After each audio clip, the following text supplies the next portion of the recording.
사랑하는 여러분 안녕하세요. 고린도 교회 우리의 거울 6번째 시간입니다. 오늘 강의를 통하여 고린도전서 성경을 읽고 묵상할 때마다 한 개인의 신앙을 넘어서서 교회를 항상 생각하고 또 조국 교회를 항상 위해 기도하며 무엇보다 더 깊은 더 넓은 말씀의 사람 다 되실 수 있기를 간절히 소망합니다. 오늘 고린도 교회 우리의 거울 6번째 강의의 제목은 바울의 시선입니다. 바울의 시선. 바울은 고린도 교회의 문제를 보며 현실적인 대안을 내놓는 현실적인 시선 하나를 가지고 있고 또 동시에 고린도 교회를 넘어서서 또 한 개인을 넘어서서 하나님 나라, 과거와 현재와 미래를 관통하는 하나님 나라에 대한 시선, 이 두 개의 시선을 가지고 있습니다. 그래서 오늘은 고린도 전서에서 8장까지를 다루려고 합니다. 5, 6, 7, 8장, 넉 장을 5장에서 8장을 오늘 다루도록 하겠습니다. 지금 고린도 교회는 하나님의 영광이 되는 교회가 될 것이냐, 즉 하나님의 기쁨이 되는 교회가 될 것이냐, 아니면 반대로 하나님의 슬픔이 되는 교회가 될 것이냐라는 기로에 서 있습니다. 그래서 바울은 여러 가지로 문제와 갈등, 여러 가지 어려움을 일으키는 고린도 교회를 향해서 너희의 몸으로 하나님께 영광을 올려드려라. 너희의 몸, 즉 실천적인 바른 신앙의 태도로 하나님의 기쁨이 되어라, 하나님의 영광이 되어라 라고 권면하며 도전을 촉구하고 있습니다. 그러나 고린도 교회의 모습을 살펴볼수록 고린도 교회는 갈 길이 멀어 보입니다. 바울의 시선, 오늘 드리는 첫 번째 교훈, 고린도 교회의 특징은 문제 종합 선물 세트라는 것입니다. 고린도 교회의 특징은 문제 종합 선물 세트와도 같습니다. 사실 선물이란 말을 빼고 문제 종합 세트라고 하는 말이 더 적당하게 어울려 보입니다. 고린도 교회의 문제는 그만큼 한두 가지가 아닙니다. 우리는 이 고린도 교회의 문제를 보며 이것이 성경에만 있는 남의 이야기, 남의 문제라고 생각해서는 결코 아니 될 것입니다. 이것은 우리의 문제이며 또 동시에 나의 문제이며 또 대한민국 조국교회의 문제라고 생각하며 우리가 문서상으로 존재하는 고린도 교회를 살펴볼수록 우리가 하나님 말씀 안에서 예수 그리스도라는 반석 위에서 제대로 올바로 서 있을 수 있도록 스스로를 항상 겸비하게 돌아보아야 하겠습니다. 이제 고린도전서 5장에서 8장에 나오는 고린도 교회 문제를 하나하나 짚어보도록 하겠습니다. 표로 준비하였습니다. 고린도 교회의 문제들.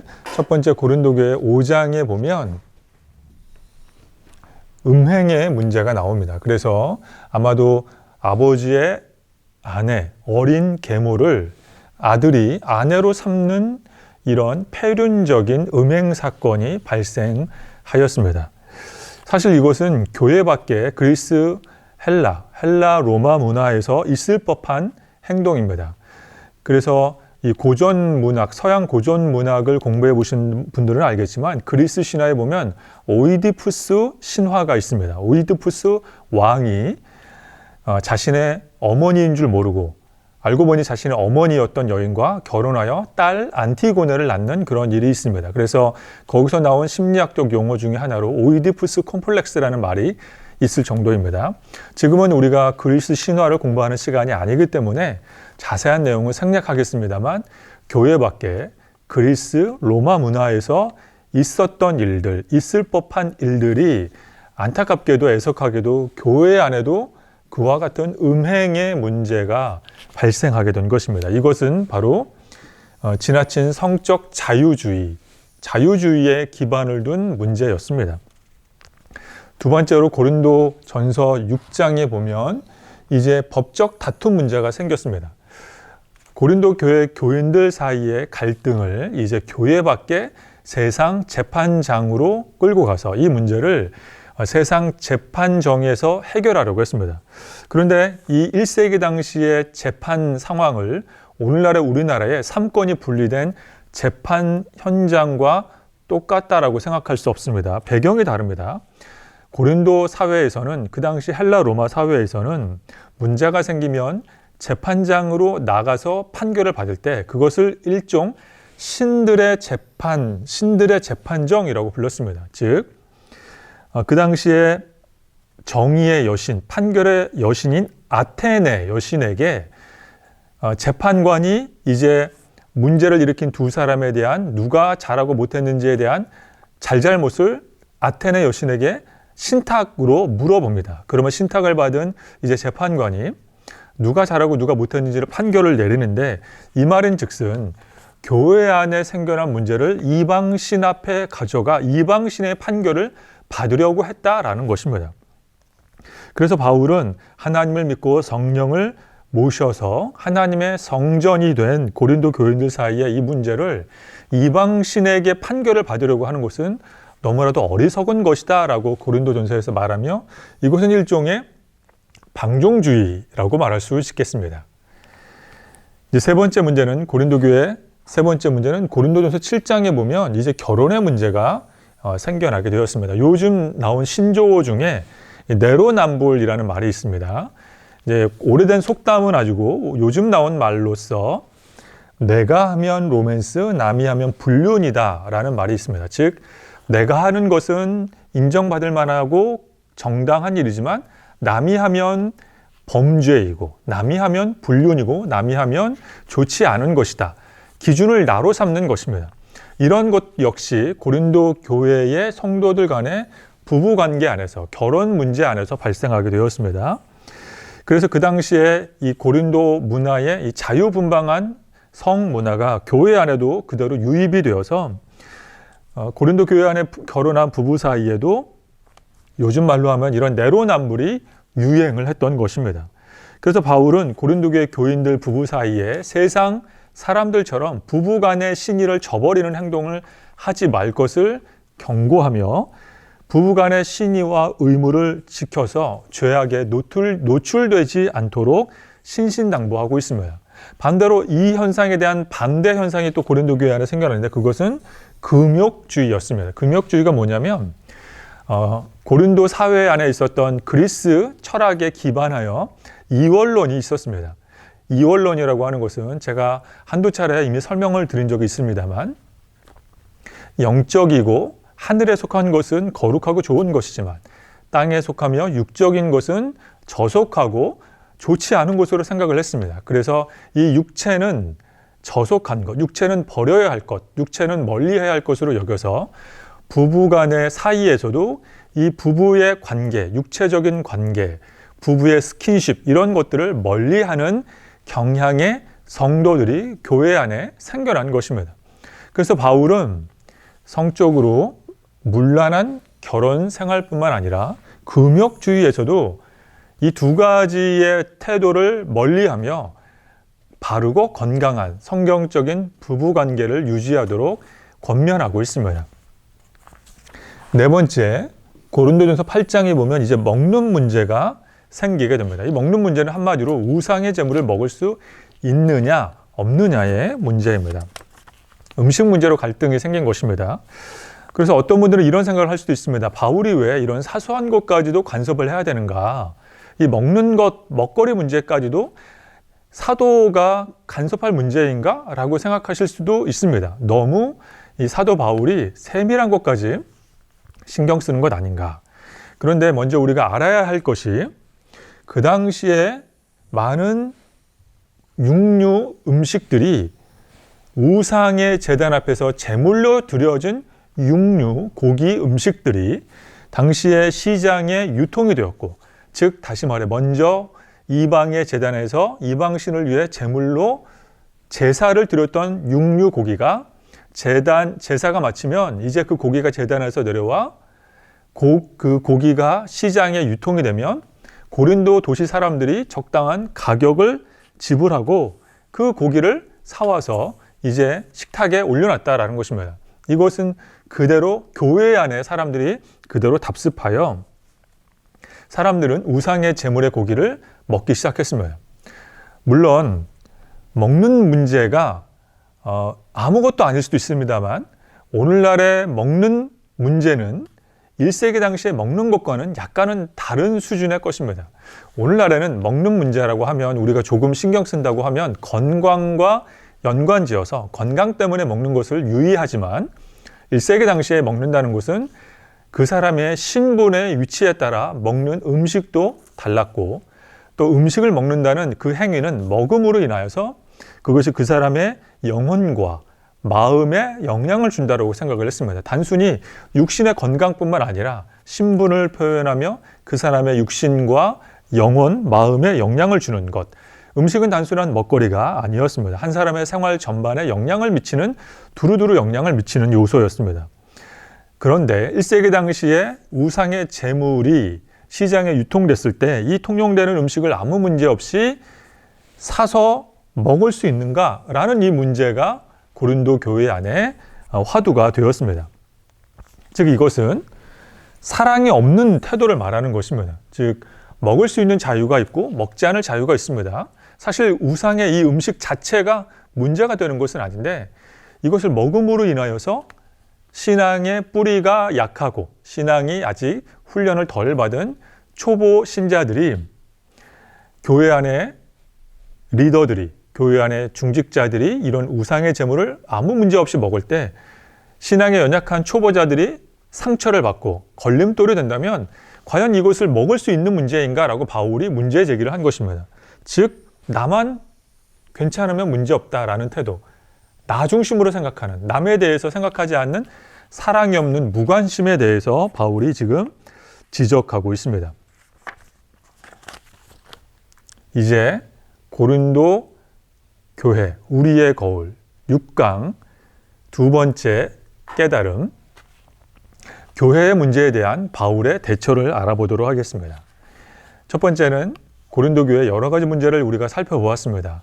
종합 세트와도 같은 여러 문제에 대해서 이제 두 번째 바울이 어떻게 현명한 대처, 어떻게 현명한 방법을 제시하는지 바울의 해결하려는 노력을 살펴보도록 하겠습니다. 바울은 이 다양한 문제에 대해서 현실적인 성경적인 문제의 해답을 제시하고 있습니다. 첫 번째 고린도전서 5장에 나왔던 이 음행의 문제, 이 자유주의의 문제를 바울은 이렇게 말하고 있습니다. 누룩의 법칙을 조심하라 라고 말하고 있습니다. 누룩의 법칙을 조심하라. 말씀을 한번 보겠습니다. 고린도전서 5장 6절에 7절 말씀에 보면 이런 말씀이 있습니다. 너희가 자랑하는 것이 옳지 아니하도다. 적은 누룩이 온 덩이에 퍼지는 것을 알지 못하느냐. 너희는 누룩 없는 자인데 새 덩어리가 되기 위하여 묵은 누룩을 내버리라. 우리의 유월절 양 곧 그리스도께서 희생되셨느니라. 즉 바울은 빵을 부풀어 오르게 만드는 누룩의 법칙을 죄의 법칙과 똑같다라고 설명합니다. 고린도 도시의 음란한 헬라 로마의 이 세속 문화를 그대로 교회로 끌고 들어온 고린도 교회 성도들을 고린도 교회 안에서 철저히 배격하고 출교시켜라 라고 말하고 있는 것입니다.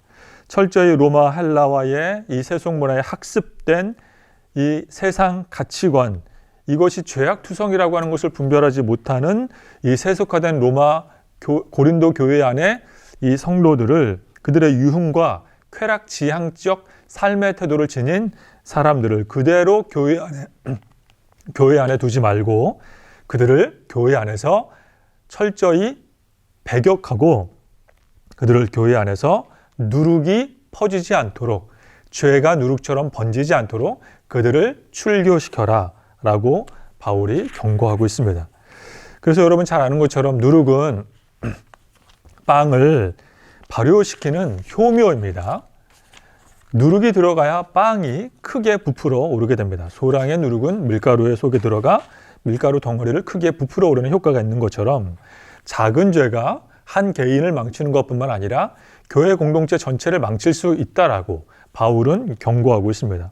그만큼 죄의 특징은 하나의 사건으로 끝나지 않고 다른 죄악의 열매들을 두루두루 맺히게 만들기 때문입니다. 예를 들어서 다윗은 우리아의 아내 밧세바를 자신의 아내로 취했습니다. 이 경우에 보면 다윗은 왕입니다. 통치자 제왕입니다. 그 당시에는 왕이 힘없는 사람들의 부인을 스스로 탈취하여 자신의 부인으로 삼는 일들이 비일비재했습니다. 그 당시에 도덕법으로 보면 다윗은 죄를 짓지 않은 것입니다. 그러나 하나님 나라의 가치관으로 보면 다윗은 심각한 범죄를 저지른 것입니다. 이것은 단순히 한 자신의 부하의 아내를 다윗의 아내로 취한 것뿐만 아니라 다윗은 이 문제를 모면하기 위해서 거짓말을 하여 우리아를 전쟁통에 내보냈고 이 거짓말이 통하지 않자 전쟁터에 나간 우리아는 그곳에서 다윗의 계략에 빠져 전사하게 됩니다. 그뿐만 아니라 다윗의 이런 모습은 다윗에 대한 부하들의 신의를 저버리는 행동이었고 다윗과 밧세바 사이에 태어난 첫 번째 아기는 그만 얼마 안 있어서 세상을 떠나고 말았고 그리고 다윗의 또 다른 아들 압살롬은 나중에 장성하여 다윗을 반역하는 모반하는 쿠데타를 일으키게 되었습니다. 이 모든 것들은 다윗의 거짓말 하나, 이 죄 하나가 많은 누룩이 적은 누룩이 빵을 부풀게 하듯이 다윗의 죄 하나는 또 다윗의 가정, 이스라엘 국가 전체를 위기에 빠뜨리게 만든 것입니다. 바울의 지적처럼 죄는 누룩의 법칙에 적용됩니다. 우리들도 동일합니다. 우리들도 하나님이 우리에게 주신 자유를 남용할 때 우리는 범죄할 수 있습니다. 그래서 우리는 스스로 서 있다라고 자만하지 않으며 착각하지 않으며 항시 겸손한 마음으로 지금 내가 서 있는 이곳이 어떤 곳인가 라고 우리는 기도해야 합니다. 하나의 죄가 더 큰 죄를 끌어들일 수 있다라는 죄는 누룩의 법칙, 통로의 역할을 할 수 있다라고 하는 것을 깨달아야 합니다. 나의 죄로 인하여 조직이 서서히 망가질 수 있다라고 하는 것을 우리는 명심해야 합니다. 그래서 바울은 이런 죄를 초기에 잘라내야 한다라고 계속해서 말하고 있습니다. 고린도전서 5장 2절, 9절 말씀에 보면 그 일 행한 자를 너희 중에서 쫓아내지 아니했다. 그 일 행한 자를 쫓아내야 한다라고 바울이 지금 말하고 있습니다. 9절에 보면 너희에게 쓴 편지, 즉 고린도전서 그 이전의 편지, 유실되고 지금 우리가 볼 수 없는 소실된 고린도전서 그 이전의 편지에 의하면 음행하는 자를 사귀지도 말라라고 바울은 이미 여러 차례 경고하고 있습니다. 그렇습니다. 사랑하는 여러분, 바울은 고린도 교회 안에 발생한 이 음행의 문제에 대해서 법칙을 기억하라 라고 바울은 지금 말하고 있습니다. 두 번째, 바울은 법적인 다툼이 생긴 이 방종주의에 대해서 고린도 6장의 방종주의에 대해서 성도의 특권에 대해서 말하고 있습니다. 조금 더 시간을 내서 스피드를 내서 설명을 좀 드리겠습니다. 고린도서 7장에 보면 결혼의 문제에 대해서 이 금욕주의에 대해서 부부간에 서로 거룩한 책임을 져야 한다라고 영적인 책임을 져야 한다라고 바울은 말하고 있습니다. 고린도전서 8장의 이 먹는 문제에 대해서 이제 바울은 사랑이 없는 이들의 태도에 대해서 하나님의 사랑, 이웃사랑, 이 하나님 사랑, 이웃사랑을 제대로 실천하면 먹는 문제도 해결될 수 있다라고 바울은 말하고 있습니다. 다시 한번 말씀드리면 누룩의 법칙, 성도의 특권, 성도의 영적인 특권, 거룩한 부부간의 상호간의 책임, 하나님의 사랑, 하나님 사랑과 이웃 사랑의 실천, 이 항목들마다 각각의 문제마다 바울은 다양한 그러나 현실적이고 현명한 대안책을 제시하고 있습니다. 이제 이 법적 다툼이 발생한 것에 대해서 한번 설명을 드리도록 하겠습니다. 고린도 교회 성도들 안에는 다툼이 생겼습니다. 그 다툼이 구체적으로 무엇인지 알 수 없으나 바울은 5장에 이어 6장에 대해서 이제 고린도 교회 내부 안에 발생한 성도 간의 다툼에 대해서 설명을 하고 있습니다. 고린도 교회가 교인 간의 다툼에 대해서 이 문제를 교회 밖으로 가져가서 해결하러 들지 말라라고 말합니다. 왜냐하면 우상을 섬기는 이방인들의 법정을 관장하는 이 아테네 신들도 사실은 바울은 성도가 그 신들을 정죄하고 판단할 수 있는데 거꾸로 역으로 성도가 이방 신 앞에 나아가 판단을 받으려 한다라고 바울이 말하고 있습니다. 고린도서 6장입니다. 성도가 세상을 판단하는 것을 너희가 알지 못하느냐? 그렇습니다. 하나님을 믿고 성령의 전이 된 성령을 모시고 있는 우리는 아테네 여신을 비롯한 이방 신들의 잘잘못을 세상을 판결하고 판단할 책임감이, 그 특권이 믿는 사람들에게 있는데 고린도 교회 사람들은 그 특권을 망각한 채 교회 안의 문제를 교회 밖 이방 신들의 신탁을 통하여서 문제를 해결하고 있다라고 바울이 말하고 있습니다. 그래서 바울은 천사, 영적인 존재를 믿는 사람들이 판단한다. 그만큼 영적인 권위, 영적인 특권을 가지고 있다라고 말하고 있습니다. 그래서 너희가 세상 사건이 있을 때에 교회에서 경히 여김을 받는 자들을 세우느냐. 그렇습니다. 교회에서 세상 사건이 발생했을 때 이방 신들 앞에 나가서 판단받는 이 세상 사람들을 교회는 대단하게 여길 것이 아닌데 그럼에도 불구하고 교회는 이 문제를 세상 법정으로 가져와 해결하려고 든다. 너희의 영적인 권한, 영적인 신분, 영적인 특권을 기억하라 라고 바울이 지금 권면하고 있습니다. 그래서 성도는 가급적 교회 안의 문제를 교회 안에서 해결해야 한다고 말하고 있습니다. 교회 내부에 생겨난 이 방종주의에 대해서 외부 기관의 판결을 맡기기보다 그런 자세는 가급적 멀리하고 교회 안에서 스스로 이 문제를 해결해라. 왜냐하면 성도는 하나님의 성전이라는 특권이 있기 때문이다 라고 말하고 있습니다. 이제 7장으로 넘어가서 결혼 문제를 바울이 이렇게 말하고 있습니다. 7장 1절입니다. 너희가 쓴 문제에 대하여 말하면 남자가 여자를 가까이 아니하면 좋으나. 자, 이 말은 바울의 말이지만 사실은 바울의 말이 아니라 바울이 고린도 교회 사람들의 말을 인용한 것입니다. 그래서 너희가 이 고린도 교회 사람들이 말하기를 그 사람들이 이 문제, 남녀 사이의 문제, 부부 사이의 문제에 대해서 뭐라고 말하냐면 남자가 여자를 가까이 아니함이 좋다라고 그렇게 고린도 교회 사람들이 말하고 있다는 것입니다. 이것은 강의 초반에 말씀드렸던 것처럼 이 그리스 로마 철학의 이원론에 입각한 잘못된 생각입니다. 성과 속이 구별되어 있고 하늘의 것은 거룩하고 땅의 것은 저속하고 하늘의 것은 본받을 만하지만 땅의 것, 육체의 것들은 포기하고 버려야 한다라고 생각했던 그런 가치관이었습니다. 그런 가치관에 입각하여 남자도 여자를 멀리해야 한다라고 생각을 한 것입니다.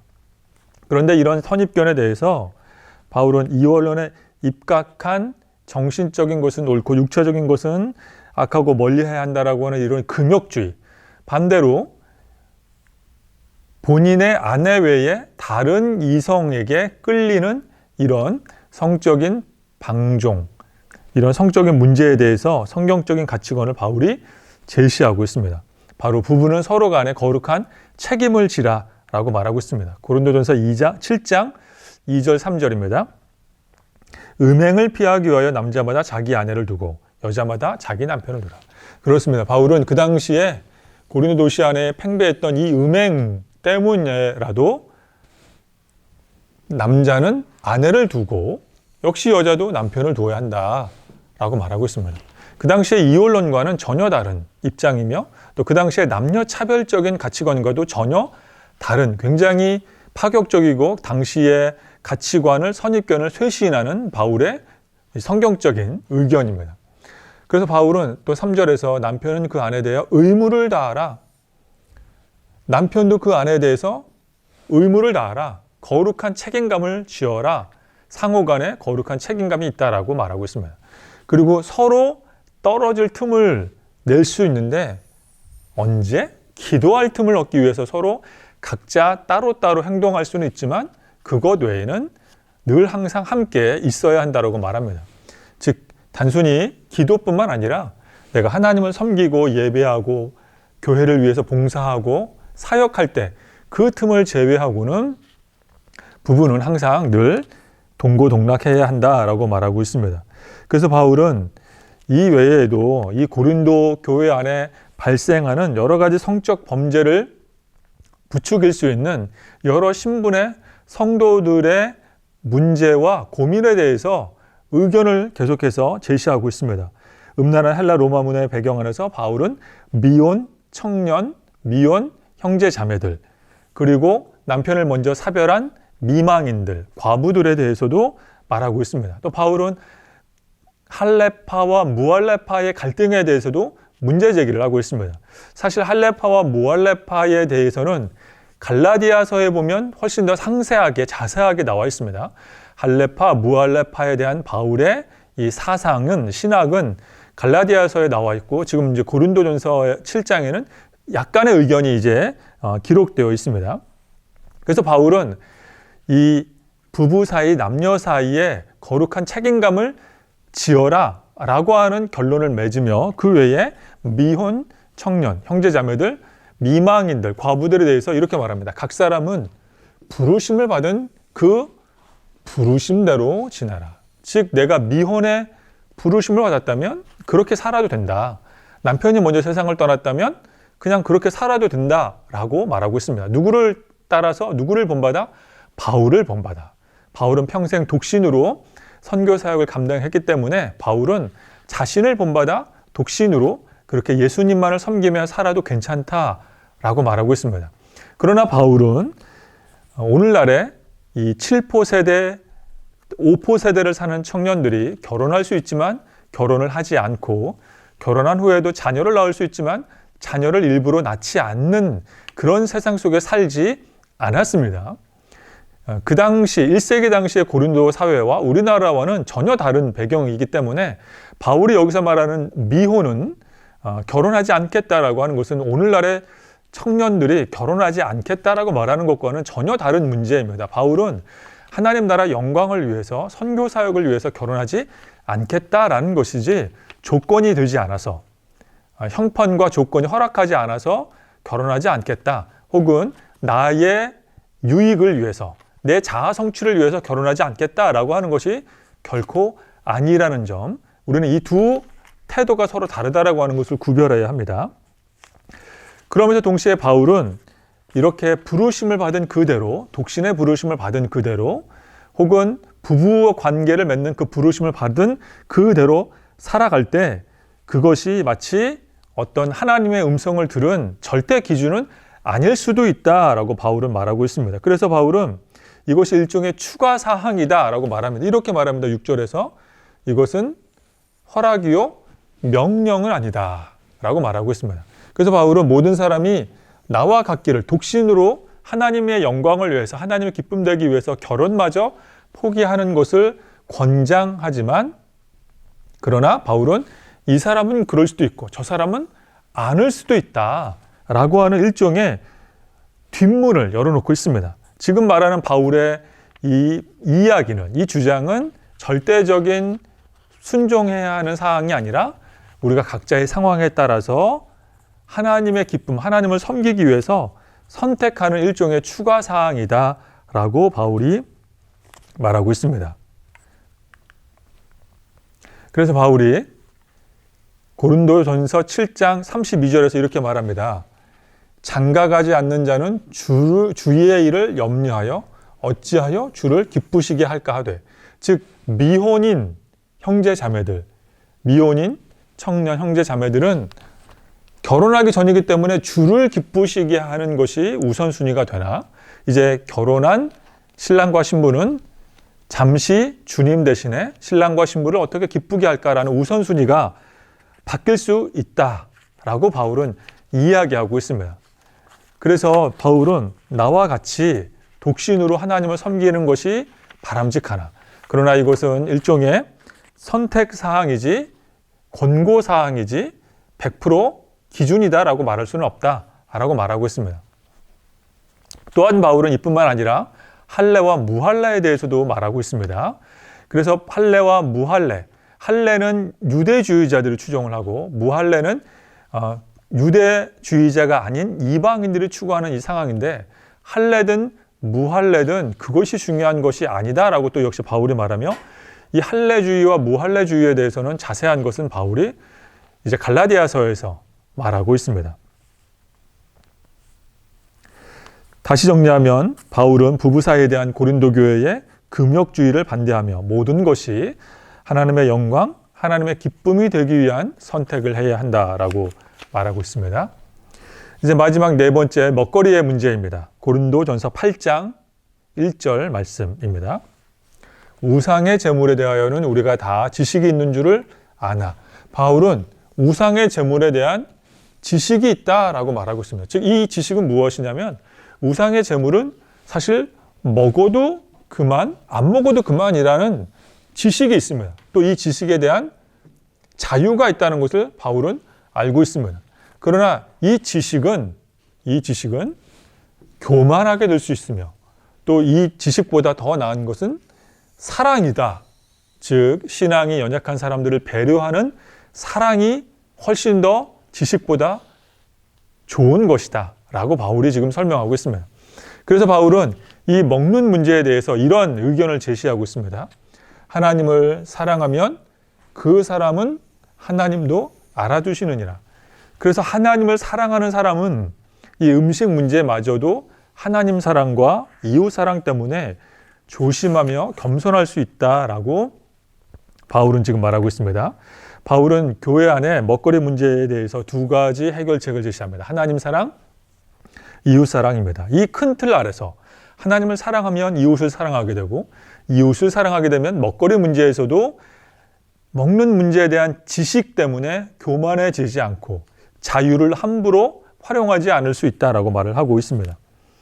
또 역시 한번 말씀을 살펴보도록 하겠습니다. 7장 4절입니다. 우상의 제물을 먹는 일에 대해서 우리가 우상은 세상에 아무것도 아니며 오직 하나님만 한 분 계신다는 것을 바울이 알고 있습니다. 이게 바로 이제 우상의 제물에 대한 지식입니다. 이 제물의 음식을 먹는 것은 사실 아무것도 아닙니다. 그것은 그럴 수도 있고 아닐 수도 있는 그런 부차적인 문제입니다. 그런데 문제는 내가 이 지식이 있다고 해서 우상의 고기, 육류를 거리낌 없이 먹었을 때 그 지식으로 인하여 믿음이 약한 자들을 상처받게 해서 그들이 교회를 떠나고 신앙의 자리를 이탈하게 만드는 그런 악영향을 미칠 수 있게 된다라고 바울이 말합니다. 그런데 그 사람, 그 신앙이 연약한 그 사람도 사실은 그리스도께서 그를 위해 십자가 고난을 당한 예수님의 피값으로 산 하나님 나라의 백성이라는 것입니다. 그래서 바울이 너희가 형제에게 죄를 지어 그의 약한 양심을 상처받게 하는 것, 그것은 바로 죄를 짓는 것이다.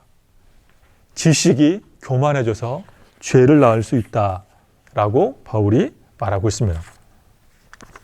그래서 바울은 음식이 내 형제를 실족하게 한다면 나는 차라리 영원히 나는 고기를 우상의 제물을 나는 먹지 않겠다. 우상의 제물을 나는 끊겠다. 라고 바울은 결단하고 있습니다. 사실 이 음식의 문제는 양면적인 면이 있습니다. 그 당시 음식은 유통되는 그 모든 음식은 사회 구조상 우상의 제물을 먹을 수밖에 없는 구조이기도 했습니다. 그것은 지식적으로 굉장히 합리적인 접근입니다. 그러나 그 지식 때문에 신앙이 연약한 사람들이 시험에 빠지고 마음의 상처를 받으면 바울은 나는 차라리 그 음식을 평생 먹지 않겠다라고 말하고 있습니다. 왜냐하면 형제가 실족하는 것보다 하나님 사랑과 이웃 사랑을 생각을 한다면 그런 신앙의 큰 틀 아래서 먹을 수 있다는 지식과 자유보다 형제가 넘어지지 않도록 배려하는 사랑이 더 위대하고 훌륭하기 때문이다 라고 말하고 있습니다. 사랑하는 여러분, 우리가 지금 꽤 오랜 시간 고린도 교회에 발생한 문제들에 대해서 조목조목 살펴보고 있습니다. 그래서 사랑하는 여러분, 이 문제들만 연속해서 듣다 보니 아마 많이 지치시지 않을까 하는 염려가 들기도 합니다. 많이 힘드시지 않으십니까?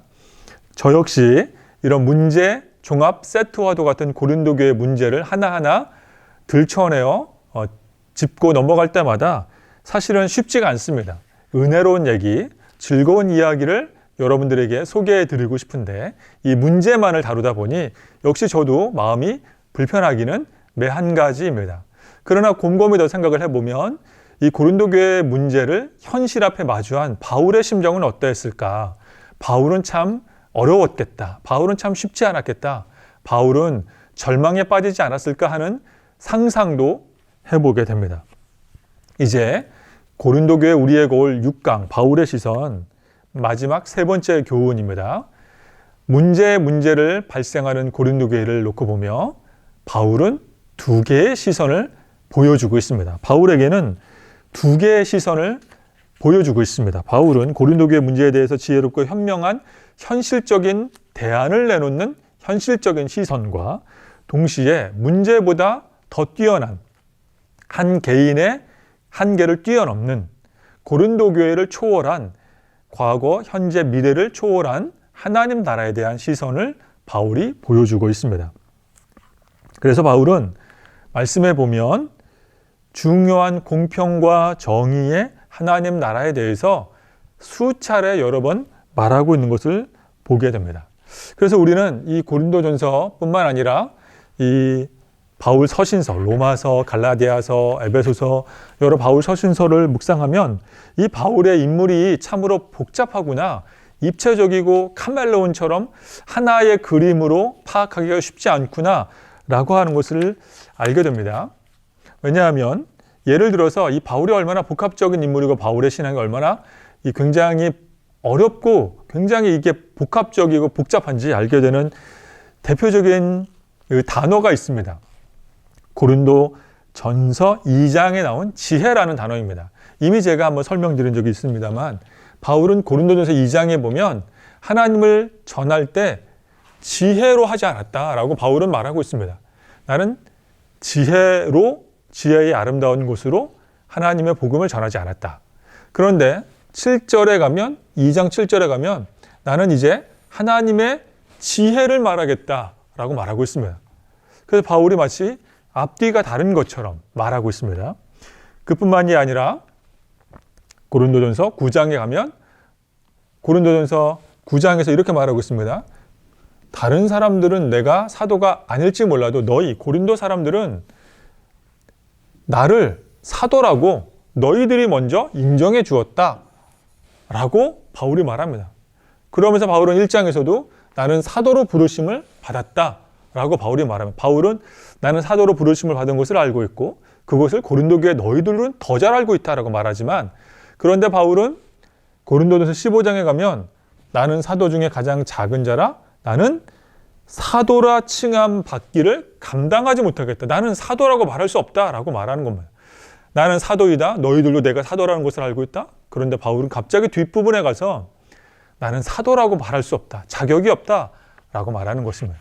그래서 이런 것을 보면 바울이 굉장히 입체적인 인물이고 두 개의 시선을 가지고 있구나라는 것을 알 수가 있습니다.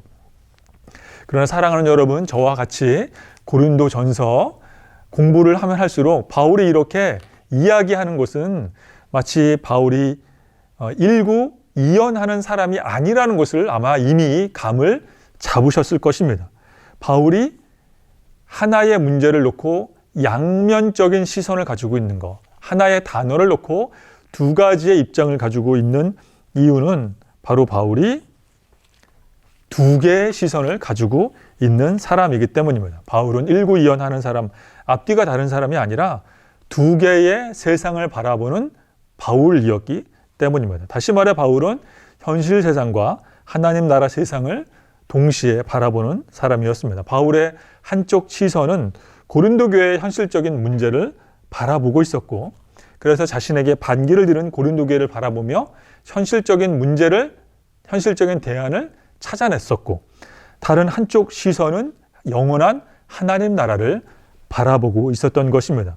그래서 고린도전서를 자세히 보면 바울은 고린도전서 곳곳에서 하나님 나라를 여러 차례 언급하고 있습니다. 고린도전서 4장, 6장, 15장에 보면 바울은 하나님 나라는 이런 나라이다 라고 계속해서 반복적으로 설명을 하고 있습니다. 고린도전서 4장 20절, 6장 9절, 6장 10절, 15장 50절. 고린도전서뿐만 아니라 바울은 다른 바울 서신서에도 보면 하나님의 나라, 그 아들의 나라, 주 예수의 나라, 다양한 언어로 하나님의 나라에 대해서 다양한 표현으로 정의 내리며 설명을 하고 있습니다.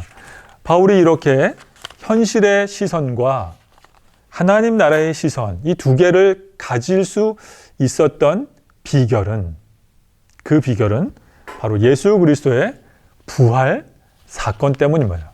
바울은 죽은 줄 알았던 30대의 예수, 나사렛 예수라는 청년이 다시 살아나 만나는 체험을 하였습니다. 바울은 죽은 사람이 다시 살아나는 것을 경험함으로 말미암아 내가 지금 눈앞에 보이는 현실 세상 너머에 또 다른 세상에 실제로 존재한다라고 하는 것을 바울은 체험하게 되었습니다. 그렇습니다. 바울은 눈앞에 보이는 것이 전부가 아니라는 것을 알게 되었습니다.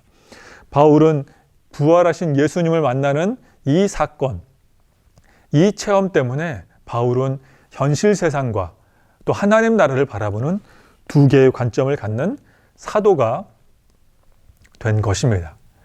그렇습니다. 사랑하는 여러분, 우리들도 두 개의 시선을 가지고 있어야 합니다. 사랑하는 여러분, 예수님께서 저와 여러분을 위해 십자가 고난을 당하신 것을 믿으십니까? 예수님께서 저와 여러분을 위해 먼저 부활의 첫 열매가 되신 것을 믿으십니까? 그렇다면 우리들도 나중 열매가 될 줄로 믿습니다. 그렇다면 바울처럼 우리는 우리의 두 발은 땅을 딛고 살기 때문에 현실적인 문제를 놓고 현실적인 해결 방법과 대안을 찾아보아야 하지만 그뿐만이 아니라 그 수준을 넘어서서 하나님 나라의 관점으로 이 세상을 바라보아야 합니다. 과거와 현재와 미래를 초월해 계신 하나님 나라, 이제 먼 미래에서 현재의 나에게 다가오시는 하나님 나라, 우리가 죽어서 입성하는 것뿐만 아니라 지금 숨쉬며 살고 있는 이곳에서도 체험할 수 있는 하나님 나라. 바울은 예수님의 부활을 목도함으로 말미암아 하나님 나라가 실제라는 것을, 하나님 나라가 실제로 존재한다는 것을 체험하고 믿었습니다. 저와 여러분도 이 현실 세상을 살며 하나님 나라를 늘 염두에 두고 바라보는 두 개의 시선을 갖기를 소망합니다. 두 개의 시선을 품음으로 말미암아 고린도 교회도 같은 다양한 문제들 앞에서 좌절하지 말고 바울처럼 현명하며 실제적인 대안을 찾아내고 지혜롭고 슬기롭게 문제들을 해결해 나가며 무엇보다 하나님 나라 확장을 위해 쓰임받는 하나님의 백성, 하나님께 영광을 올려드리는 칭찬받는 하나님 나라의 백성 될 수 있기를 간절히 소망합니다. 그런 칭찬받는 교회가 우리 교회, 우리 안양제일교회인 줄로 믿습니다. 우리 안양제일교회는 두 개의 시선을 가지며 늘 하나님 나라 건설을 위해 쓰임받는 주님께서 칭찬하시는 하나님의 영광, 하나님의 기쁨이 되는 그런 좋은 교회인 줄로 믿습니다.